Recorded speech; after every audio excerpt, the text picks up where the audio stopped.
Our vlog for today is about tungkol sa ating Pilipinas, guys. Bakit po ang Philippine Sea ay gustong agawin ng China? Hindi naman makatwiran yun, guys, no? Kung ano mga pananaw sa mga kasama ko, guys, no? So, interviewin ko sila kung talagang totoo sila sa ginagawa ng pang-aagaw ng ating Philippine Sea sa China na hindi naman dapat, dapat ito rin natin, guys, no? So, ito na, guys, no? Ting! Tumingin ka nga sa camera. Anong gagawin? Ang gagawin mo, Ting, ganito, sagutin mo ang aking tanong. Ang tanong. Ang tanong. Number 1. Ang sagot. Payag ka ba, Ting, na ang Philippine Sea ay makukuha ng China Sea na yan po ay tiruturo natin? Ay, hindi ko papayag. Bakit? Magkagulo tayo. Paano magkagulo? Teritoryo ng Pilipinas. Patsyon ta ka. Patsyo. Hindi patsyon. Ting, wag mong isalalay. Kung ikaw maging presidente, papayag ka ba na ang ating teritoryo ng Philippine Sea ay kukunin ng China? Papayag kang ganun na lang? Pero papayag, akin yan. Oo. Pero di ba nanalo na tayo sa sa ating soberanya na nanalo na tayo kinasukaso sa ating Teritoryo natin yan. Oo, dapat ipaglaban natin ang ating Philippine Sea no, na hindi maagaw ng China. Pero bakit naman naagaw, Ting? Anong pananaw mo? Anong suggestion mo? Huwag mong ipaagaw. Ipaglaban mo. Anong opinion mo dyan? Anong masasabi mo? Anong dapat gawin para Dapat gawin. Ang due process? teritoryo natin, huwag mo ibigay sa iba. Ikaw, ano namang masasabi mo tungkol sa Philippine Sea? Sa Philippine Sea, kasi may namatay ng isa napabalita.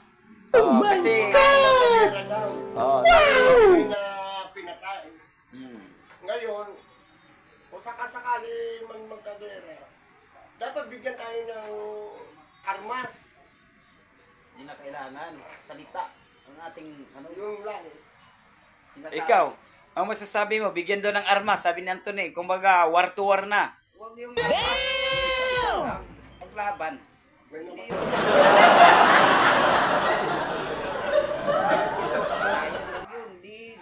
namatay. Hindi solusyon yung ganyang Kasi maraming mapahamak. Dahil yung pahamak Kumbaga idaan sa batas. dahil sa batas. Idaan sa batas. Ikaw naman, idaan sa batas. Tama si Okting, ikaw, ano namang opinion mo? Kaya lang, marami nagsasabi baka magasik na ng gera eh. Kasi Bola lang yan. Ang bayang Pilipino eh. May namatay ng isa eh. Pilipino. Kahit pa ba, papayag may mamatay pa ng isa, dalawa, tatlo, hanggang 1,000? Pero sa ginawa ngayon ng China Sea, sa president ng China, territory naman talaga natin ang Philippine Sea. Bakit naman nila kailangang agawin ang ating territory? Ano naman dapat nilang gagawin doon? Anong mga positive na iniisip nila? Bakit gusto nilang agawin? Anong meron ba doon sa teritoryo na yon? Maraming langis. Kasi mayaman ang bansa natin. Mayaman sa dagat. Sa isda. Unang-una sa isda, malalaki ang Seafoods. isda rito. Langis. Sa langis, Langis, ginto. ginto. So maraming mapagkukuha ng yamang dagat. So tama ka naman, no? Pero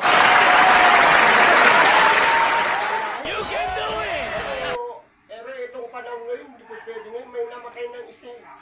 Pero sa panahon ngayon, kasi nagkakagulo tungkol sa Philippine Sea, ang ibig kong sabihin, kailangan nating ipaglaban yan. Pero sa totoo lang, sa soberanya natin, si Ritore, talagang panalo na tayo, pero hindi kinikilala ng mga China na tayo na nanalo at hinahadlangan pa rin ang ating teritoryo.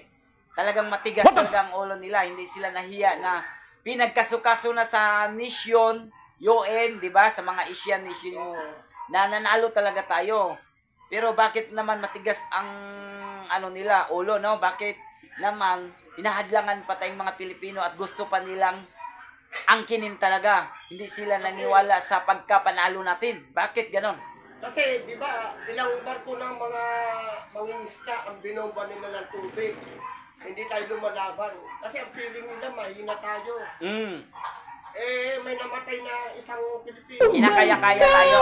Tayo. Kasi wala tayong mga high power. Wala tayong high power. Sila. Binomba na yung mga mangingisda, hindi pa rin lumalaban. Binomba nila ng tubig. Tubig. Sa balita, nakita yon, binomba nila ng tubig. Ngayon, pag may magpapaputok doon, automatic yon, di ba? Oo. Magkakagulo na talaga. Pero ang solusyon dyan ay dapat, Okting, ang solusyon dyan, dapat ang president to president ang mag-uusap dyan para lahat ng mga sundalo susunod sa plano ng mga presidente, no? Yan ang dapat solusyon gagawin dyan. President to president ng Philippines or China ay mag-uusap tungkol dyan para mapasunod ang mga army doon, mga Coast Guard, mga Navy, susunod sila na para naman magiging normalized at neutralized na talagang walang gulong mangyayari, di ba? President to president talagang mag-uusap dyan. Bola lang yan. Pero kung anong pananaw mo, Okting, suggestion mo tungkol doon sa Philippines Sea, West Philippine Sea? Dapat lang ipaglaban yung teritoryo natin, hindi agayon sa iba. Tama, may ano ka doon. Paglaban ng Pilipinas, kahit hirap at ginhawa. Tama. Kasi atin ay territory natin yun, hindi tinangagaw sa kanila. Pero kaya naman gayon inaagaw ang ating territory natin. Gawa po ng high power sila. Kumbaga, sa tingin nila, makakaya-kaya natin ang bansang Pilipinas, Pilipino, makaya-kaya nila dahil sila high power, no? Kaya kung baga gano'n, nangagaw na lang sila. Pero ang masasabi mo dyan, Antone, na dapat laging agawin natin yan, no? Na dapat anong masasabi mo tungkol dyan na hindi tayo papayag na ganun-ganun na lang na makukuha nila dahil territory natin yan. Kasi pinapakita natin na mahina tayo, binobomba tayo ng tubig. Tama. Dapat sabayin rin natin, pero hindi naman totally gulo. Dapat ang gobyerno o presidente, kausapin yung President to president. ng China. President to president. Gulo. Kasi ang madali naman solusyon dyan, president ng China, president ng Philippines ay mag-uusap para lahat ng mga sundalo duty doon, walang gulo. Mapagsabihan sila, di ba? Ganun naman talaga. Na isa, Pilipino, yung pinatay ng China, sagutin nila yon yung buro, lahat. Kasi nakapatay sila ng tao eh. Sagutin nila yun. Kaso yun. Charge nila yon. Dapat hindi gumawa ng karasan sa salita ang pag-iiral. Yung karasan, patay o ba Guys, dito na lang magtatapos ang aming vlog, no, tungkol sa Philippine Sea. Ito po itong katang isip lamang, hindi po hindi kami nag-ano guys, no, na kung ano-ano. Ito po pinag-usapan lang po namin na ipaglaban natin ang ating teritoryo, ang bansang Pilipinas. Paano sa China, dahil tayo po ay nananalo sa soberanyan sa ating teritoryo. So dapat ipaglaban natin guys, no, through due process, through sa batas. So ngayon guys, kailangan hindi naman tayo lumalaban sa gulo guys, no.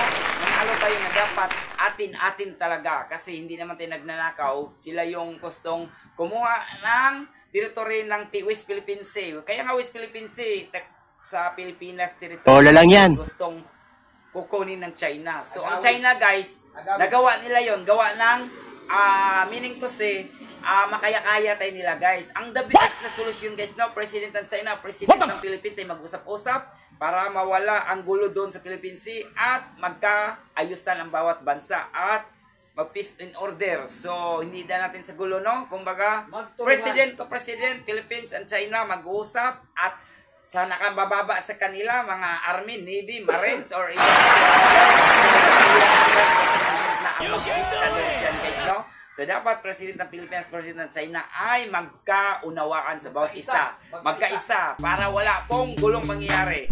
Guys, dito lang po magtatapos ang aking vlog kasi ito po ay katang isip lamang, no, na talagang asin. Totoo naman po talaga guys, no. Kumbaga, ang mga hinanaing namin guys, no, sa sarili namin, di naman kami papayag na agawin natin territory dahil ipaglaban natin, no, ang ganda mong lalaki! Ang ating sinilangan ng bansang Pilipinas. Ang pamatay ng dahil sa'yo.